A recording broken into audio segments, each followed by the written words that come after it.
Okay, guys, it's intro time. Intro time. Let's do it.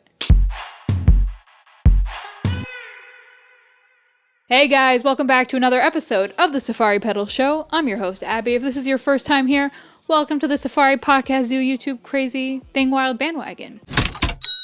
It's great to have you. So, before I started hosting this lovely and fun podcast and doing all these content-y slay things for Safari Pedals, I had never done anything content related, not podcast related, didn't know anything about video editing, camera, nothing. Like zilch, zero. I was just fresh out of audio school, making my little Ableton beats, which I still do all the time. Love that, but I just had no foot in the content world. And now that I do, I've realized like how much of a broad world it is unto itself. And I have covered it previously with different guests on the podcast, and it's been great. But today I'm very excited to approach it with somebody who has done videos for Safari Pedals, which is super cool. Sam Luce is going to be on the show. You may have seen him from the different walkthrough videos whenever there's a plugin release, and he's done a bunch of reels. So I'm very excited to have him on the show today. We're going to dive into his content creation journey, how he got into it, how that's been going. I feel like there's not much more for me to add to this intro. So,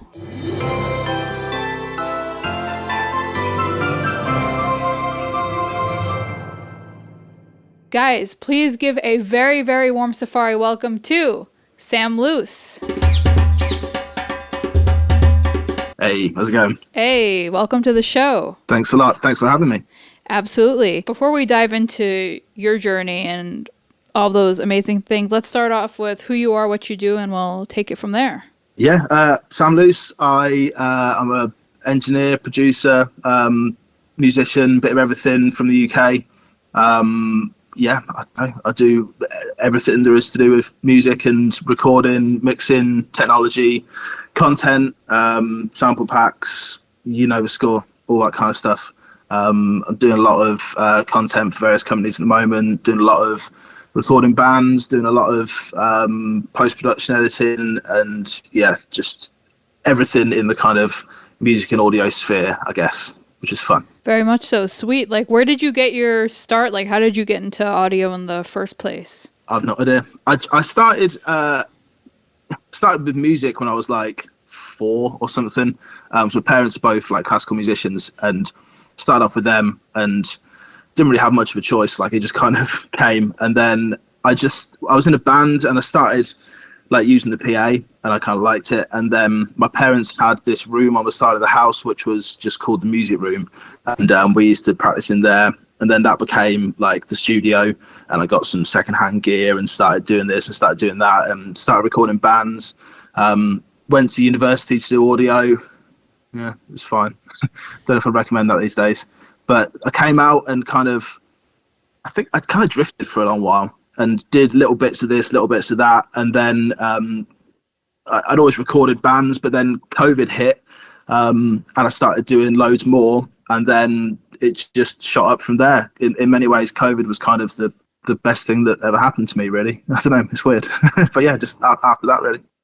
Wow.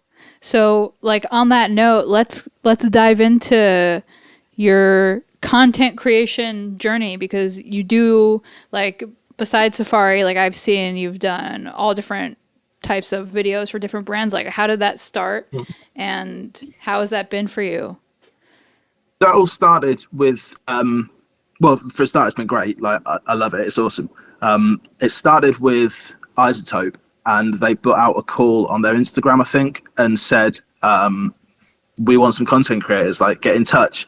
And this was during COVID. So I got in touch and spoke to Jeff Manchester, who many of you will probably know. And it was like, yeah, come aboard, do this, do that. And it kind of changed format throughout the years a little bit.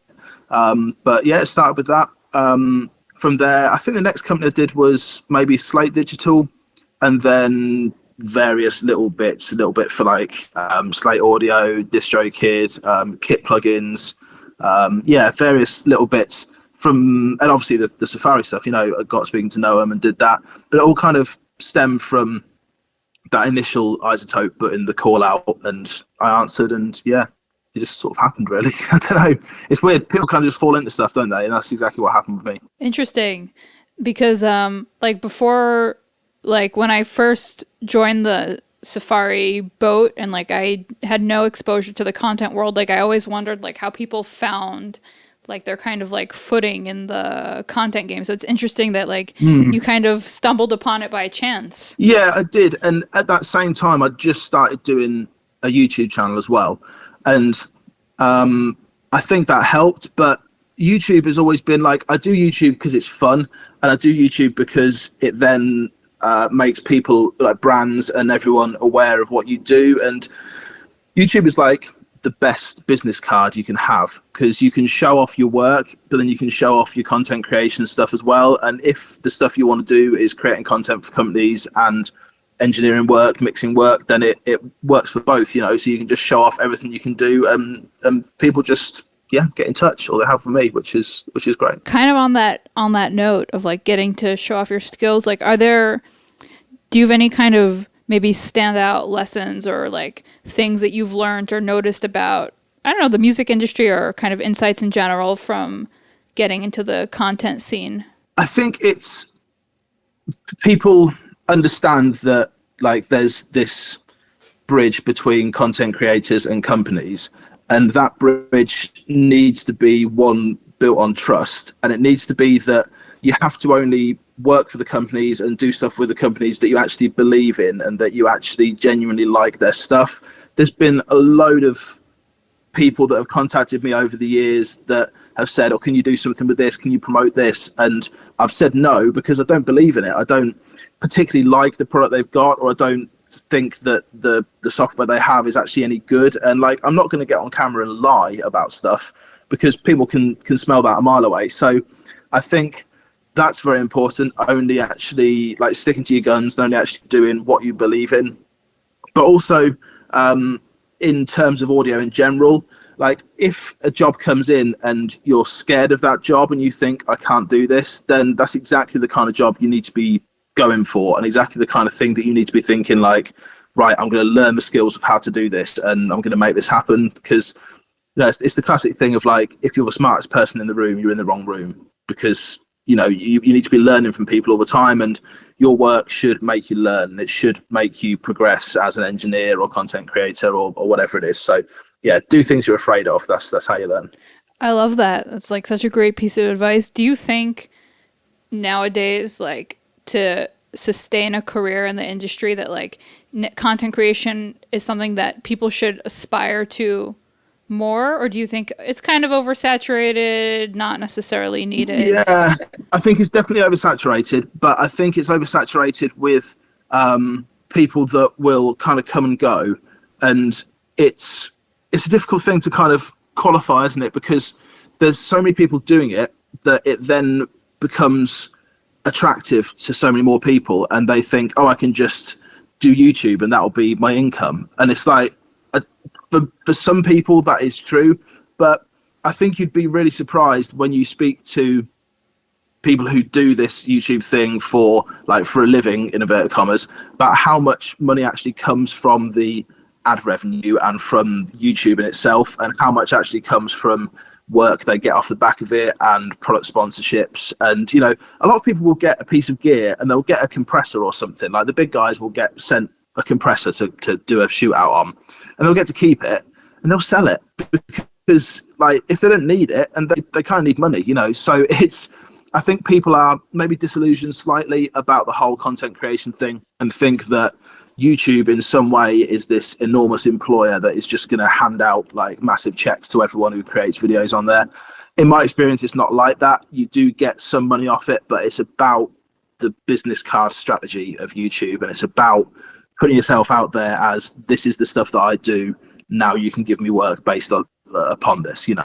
Yeah, I love that you also kind of phrased it in like a business card way, because I feel like maybe especially for the people my age, it's kind of that like la la land of like big checks and like dollar bills. Yeah. So definitely.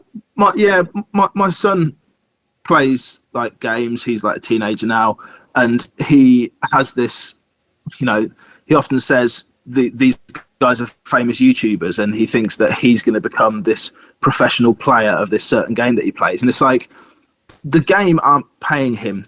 These people that you're watching, the game aren't paying these people necessarily to play it. That's just the lens that they're showing their skills through. You know, they're actually celebrities in their own rights, and they're working hard behind the scenes to get all this content up, to make everything look pro. And it's just happens to be that gaming is the niche that they've chosen. And it's kind of like that with YouTube and with music production and content creation.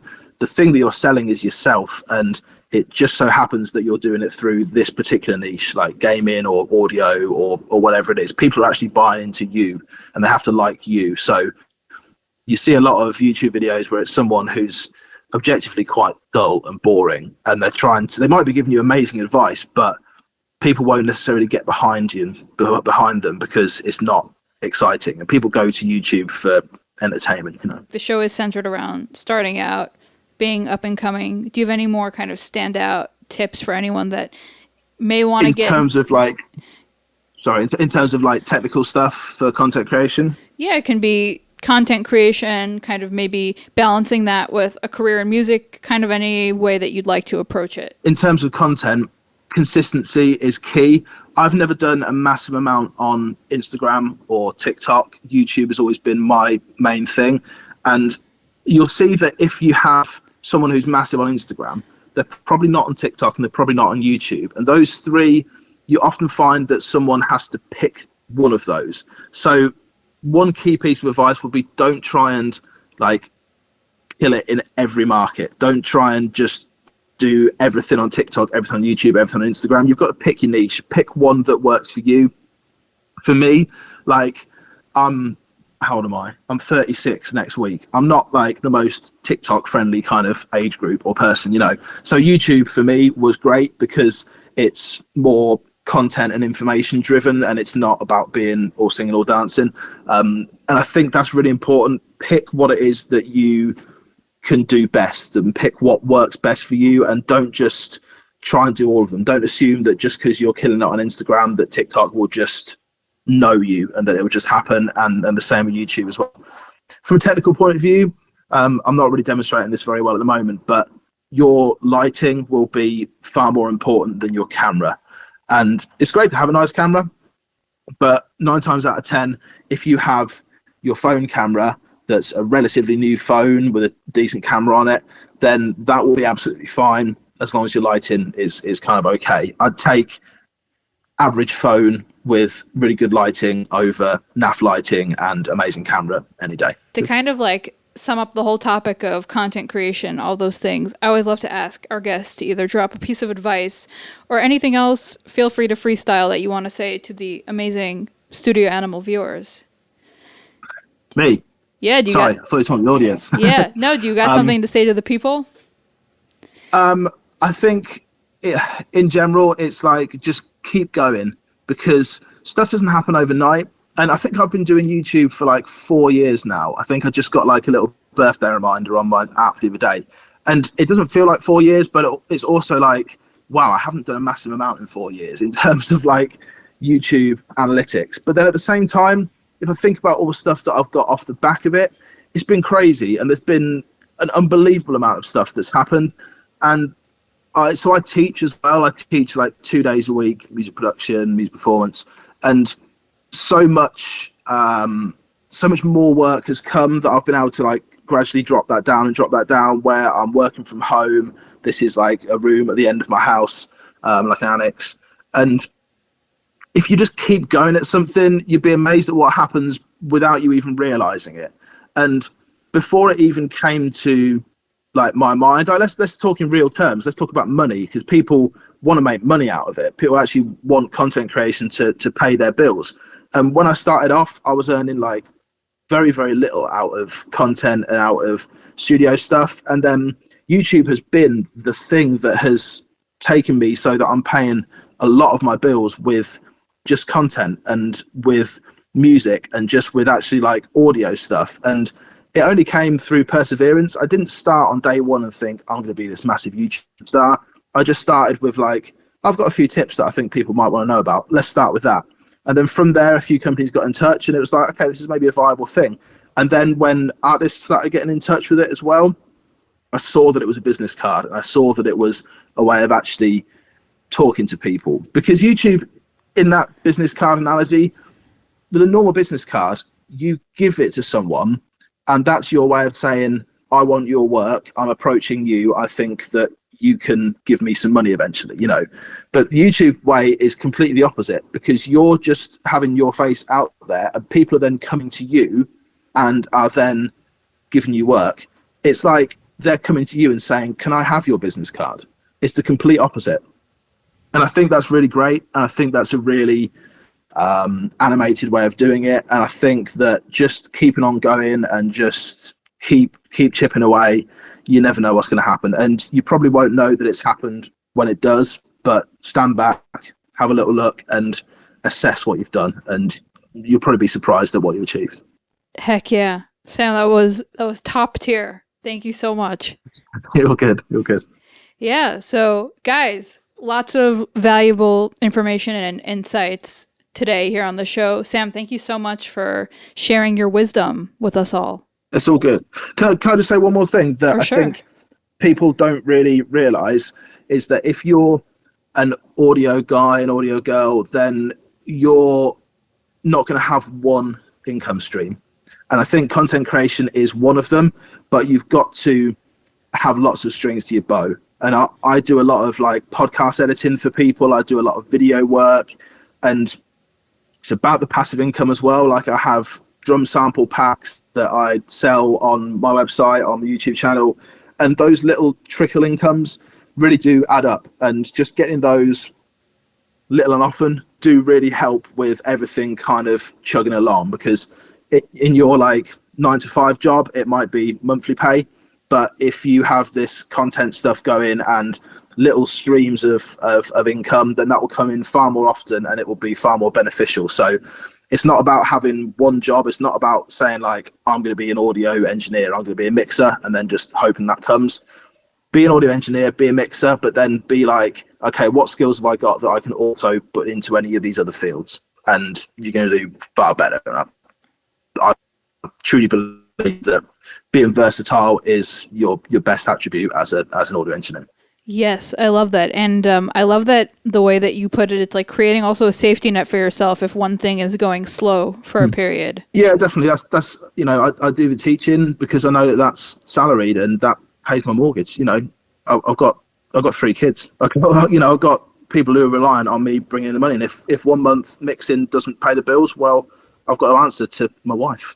You know? Yeah. And that's scarier than the mortgage, man. But you know, you've got to keep that constant stream coming in. And if you've got all those little streams coming in, then you're far more likely to make your rent and to make all those bills easier each month. I love that. I'm gonna definitely be taking that for myself going forward. Thank you so much, Sam. This was like awesome. Oh, good. Thanks for having me.